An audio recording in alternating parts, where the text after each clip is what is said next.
Hey, this is PJ with CLK Supplies, and today we're going to be talking about touchless access solutions. Now, I have a special guest with me, TJ. TJ, thank you for coming on. Thank you for having me. Now, I've known TJ for quite a few years. He is currently a rep for Ilco, ABIS, Command Access. I don't know, TJ, here, I'll let you introduce yourself. Yeah, no worries. I'm a rep so I'm in the Pacific Northwest, based out of the Seattle area. I represent Lab, Ilco, so Ilco AD products, Command Access, Trine Access, and ABIS USA. ABIS would probably be mad at me if I didn't bring them up, so we got to put ABIS in there. So anyway, that's what I do. Awesome. Now, if you can just give us a little history before we get to the current conditions today, can you kind of just fill us in on your expertise and how you've kind of grown up in the industry, so to speak? So I started off in this industry of, back in 2004. I was about 19 years old, working in a warehouse for a company called Clark Security Products. I worked with them for about 11 years. I did everything. I did inside sales, did a bit of outside sales. I was our automotive expert, and then I became our access control expert. So this is something that's really been on my plate for a while as far as access control goes. Some of you guys may have recognized me from some of the shows and stuff like that. But yeah, that's basically what I've been doing. And then I moved into Renzandaspaas to do repping. They called me up after I left Clark Security Products, and actually they're Annixter at that time. Anyway, they called me up, asked me if I wanted to go and to be a rep, and I said, hey, why not? I'll check it out. And I've been doing it for the last 5 years and been enjoying it ever since. Getting to hang out with PJ again. Yeah. You know, stuff like that, man. It's great. Awesome. So today, right, like so much stuff's went on this year and actually over the past few years, right? I mean, we've kind of seen a trend to changing hardware a little bit, different way of viewing, the public doors and that sort of thing. And I'm real curious to kind of get your take on where the touchless access, is for today and what that means for locksmiths or the locksmithing community. Yeah, absolutely. So this is something I've actually been thinking about since the beginning of COVID, this whole COVID-19 that happened. Since the very beginning, I sat there and said, okay, what is going to be the thing? What is going to be the normal for all of us? And touchless access came to mind. I mean, we have antimicrobial hardware and all that, but touchless seems to be the thing. I mean, you go to a public bathroom, any public bathroom, you've got touchless sinks, you got touchless soap dispensers, you've got touchless hand dryers, but the doors aren't touchless. So either way, you're still grabbing onto a handle to go out. And in today's world, I mean, especially when we have an event such as COVID-19, we get a heightened sense of what the issues are out there and how disease can spread. And so I think honestly, the trend is going to be where we're going to limit our touching on hardware. I'm already seeing it in the bids. I'm sure a lot of you guys are doing. So as far as locksmiths go, you definitely need to get into this stuff. You need to look at some of the hardware, such as number one, with touchless, you need auto operators, right? They need to be sequenced, they need to be timed. The other thing you're going to need is, you can use electric strike, which is a good one, or the other one is latch retraction, right? So when we talk about latch retraction hardware, what we have is panic bars, mortise locks. So what you need to do is you need that latch to pull back in order for that door to open up, right? Okay, so you make a good point I had never really thought about, right? When you go into like a public restroom, a lot of times, you're waving your hand to get the water to turn on. You put your hand under the soap dispenser and the soap falls on. You go over to the dryer and you either put your hand there and a piece of paper towel comes out, or it's a blower or whatever. But then when it's time to open the door, right? Everyone's like taking the towel they used and open it, kind of thing. Absolutely. And it's like it just hasn't made it to the actual door yet. But it seems like a very natural progression. Absolutely. I think what we're seeing now, we've already seen some of this going on in other parts of the country, or not the country, but other parts of the world. They've had some of this stuff. So this is the first time. COVID-19 is really the first time here in North America that something like that has hit us. Okay. Other parts of the country, they've had this before, so they've kind of looked at these types of things. But I think the normal is going to be, and we're seeing the demand coming from banks. We're seeing the demand come from restaurants, and I know the demand is going to come from public buildings. Maybe not in the 2021 budget, but probably 2022. And I think we're going to get into a normal where when we go up to a door, there's going to be a bollard sitting there about 8 feet away from that door. We're going to get used to putting our hands up to an actuator, wire, kind of a wave sensing actuator. Yep. The door will open up for us as we walk through. So this is where I see it going now. As far as locksmiths go, locksmiths are in the retrofit world. That is where we're going to see the majority of this business with existing businesses already. In fact, I was in Chinatown out of Seattle, my hometown, talking to a business owner, a restaurant owner, and I asked him, I said, have you thought about doing touchless access? Mm-hmm. And they actually told me, and I was surprised. They said, yeah, their father actually thought about doing something, the owner thought about doing some sort of automatic door opening for these guys.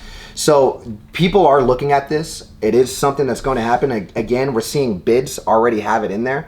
Okay. So if you're a locksmith, if you're looking at stuff, you definitely got to take a look at some of the auto operators that are out there, whether it's Entramatics, whether it's Record, Norton. You got to look at those and then take a look at some of the other components as far as the actuators. Like I said, Camden has some good actuators. BEA has some good actuators.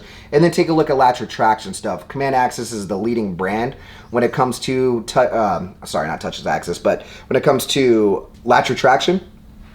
Command's actually we're looking to build up a Touchless Access kit. So we're going to take the thinking out for you, have the latch retraction that you need, have the auto operator that you need, have the buttons that you need. Right now we're looking at doing all that. I don't know if it's actually going to come out with Command, but we are talking about it. And now many other companies, if you take a look, like Asa Abloy, Allegiant, they're doing the same exact thing. And I'm sure some of you guys have seen some of the webinars out there. So this is something that is coming. Okay, so just to rewind for a second, just kind of take us through the bathroom situation and what's involved in that. So let's say, right now you go up and there's just a handle on it. There's usually like a deadbolt or something above it in case they want to, need to lock it for whatever reason. Outside of that, what does the retrofit look like? I'm guessing there's, obviously some mechanism on the wall that you would put your hand in front of, right? Yeah. There would be a automatic door opener, right? That would replace probably the current the current door closer. Good, the current door closer. And then would there also need to be something on those type of applications? There's not necessarily always an actual door you're opening. No, when it comes to the bathroom situation, a public bathroom, as far as a multi-person bathroom, yeah, you're not going to have a locking mechanism on there. Typically you don't. It's just a pull handle. So that'll remain, but you're going to want to put that auto operator on there, and you're going to want to put that actuator, that little button. Although it's not a button, it's touchless, right? Yeah. So that is how you're going to handle that. You have other aspects as well. So we have a lot of these gender neutral bathrooms, which are basically single occupancy bathrooms. Now those are going to have an actual locking mechanism on them. Could be a single use. Exactly. Yeah. So because you need to lock that from the outside. So there, you're going to look at the same exact package as far as an auto operator. You're going to have a button to open it up. But then you're also going to have your lock with the latch retraction on it as well. Because again, you got to pull that latch back in order for that door to open up. Okay. Now, are all of this stuff that we're talking about, is it still wired or is it wireless? Majority of it's still wired. I haven't quite seen... because on the latch retraction, I've never seen anything wireless on the latch retraction stuff. Okay. I don't think batteries have enough power to pull back that latch. So you're still going to have to run wire. Okay. And so does that look like, as far as, locksmithing goes, or anyone in the locksmithing space at all, the security hardware space, there's states that have licenses, right? That they're not going to be able to run those wires, right? They can, from my understanding, you can install the lock, but you can't actually plug it in. Correct. Is that right? Correct. Yeah. Certain states, especially in our territory, so Idaho, Oregon, Washington, you definitely have to have an 06 low voltage license in order to terminate the wires into the locks to do the latch retraction. However, in this state, what we have though is electricians are doing that, but as we know, they don't know this hardware, they don't know how to install it. So if you are a locksmith and your territory does have an issue, or you need to have a low voltage license in order to do this work, I highly recommend getting in touch with one of your integrators or an electrician, because you can go out there and sub out to them. I mean, I know many locksmiths that do that. I can name a few of them off the top of my head that do that. They make a living off of it. Okay. So, I mean, there's that opportunity, because, again, you got to remember that you guys are the lock experts. You guys are the ones that know how to do this. Well, cutting an electric strike isn't as easy as just, cutting out some wood and putting it in. There's a lot more to it that you guys understand. The electrician doesn't. Mm-hmm. So that's where your expertise comes in, and there will always be an opportunity. The demand for this type of product is not going to go away. It's going to increase. And the fact that there isn't a whole lot of people doing it means that you guys need to be out there knocking on the doors of these electricians and say, hey, we can do this. We can work with you guys on this. And I think that's really a play. Now, if you live in an area like Arizona, where there is no such thing as a low voltage license, a lot of you guys I know are already out there doing access control. Okay. And so just remember that is going to be a demand. You probably already have this demand.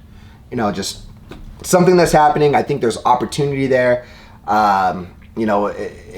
With stuff like this, again, we all just become aware. Okay. Now, as you're talking, I'm thinking to myself, so as locksmiths are going out and they're going to businesses to get them rekeyed, and maybe the manager, the owner of the building wants to start that conversation about, touchless access, right? Mm-hmm. That could be something that their existing customers do, and it's a great opportunity for them to grow their business, right?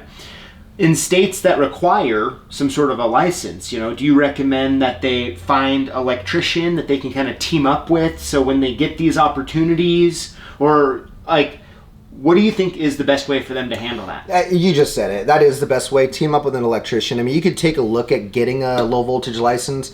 I don't know the rules from state to state. I know here there's a lot of hoops to go through. You have to have many hours of be apprentice for many hours under, I don't know how many exact hours, but anyway, sure. You have a lot of hoops you have to run through, and a lot of guys that I've talked to, it's just not worth it. It's just not worth it to do. So they would rather just go talk to an electrician and say, yep, hey, we'll set up with you. We'll install all the hardware. You just come in and terminate it. Okay. Yeah. So you just kind of form some sort of a partnership that they can come in, do their part, you do your part, and then I think the biggest thing, right, is when you're at that commercial building and you're there to do some lock repair, lock work, that you're able to do what the customer's wanting you to do, right? And if they're interested in touchless access, well, you want to be able to help them with that. Absolutely. And one of the best parts is we're not talking about $30 locks anymore either, right? So there's a lot of money there. There's a lot of money to be made, and it's probably, like you said, kind of the future of the business in a lot of ways. Absolutely. I mean, it's highly profitable. I mean, you guys, you know how long it's different than I always use this. It's different than automotive, right? Automotive is one of those things. It can be very highly profitable, but you don't know if there's an issue with the car. Mm-hmm. You can be out there for 3 hours working on a vehicle. The longer you go, the less profitable that business is. When it comes to doors and this kind of stuff, you guys know how long it's going to take. I mean, rarely do you have really issues with doors. You may have a few things, you got to use some shims here and there, but you know exactly how long it's going to take you to go in there. So it can be very highly profitable for you. In fact, I know a lot of larger commercial shops who have maintained and done well during this time. They focus mainly on commercial hardware. Really? Many of them, yeah. Okay. So a lot of projects going, and like I said, I mean, you're gonna see this demand, no doubt about that, if you haven't already. And I think it's just best to get out there, get yourself educated on the products out there, get yourself educated on the components that you need. Here's my salesman side of it. Like, hey, if I had my business card, I'd hold it up, say, hey, call me anytime. I will tell you exactly what components to use. Yeah, I mean, this is something that I think everybody should have on their radar, because it is happening. Okay. Awesome. Well, thank you so much for coming on. If people do want to get a hold of you, what's the best way? Do you want me to leave some sort of link in the notes? Yeah, that's fine. You can leave a link. I'll give, we'll provide my phone number. I mean, I could say it and say my email now, but I'm pretty sure you guys ain't going to write it down. Okay. So we'll leave it in the link. But yeah, absolutely. I don't care what territory you're in. You can reach out to me. I can get you in touch with your local reps out there with whatever products. I like to believe I'm known in this industry. I don't know. Maybe I'm not, but we'll find out. Yeah. But yeah, just, reach out to me and we'll get you started. We'll get you set up and really go through all this. And I'll answer as many questions as I can. Like I said, I've been doing this for 15 plus years. Yeah, I'm having fun with it every single day. So awesome. Well, thank you so much for coming on. And guys, I just, strongly encourage you guys to really start looking at this sector of the business, especially if you're currently doing commercial work as it is. So please, in the comments below, tell us your thoughts on this. Are you currently doing this type of work? Is this something you've been thinking about? What makes you nervous about it? We'd love to start a conversation with you. So thank you guys for watching, and TJ, thanks for coming on. Oh, thank you. And we'll see you next time.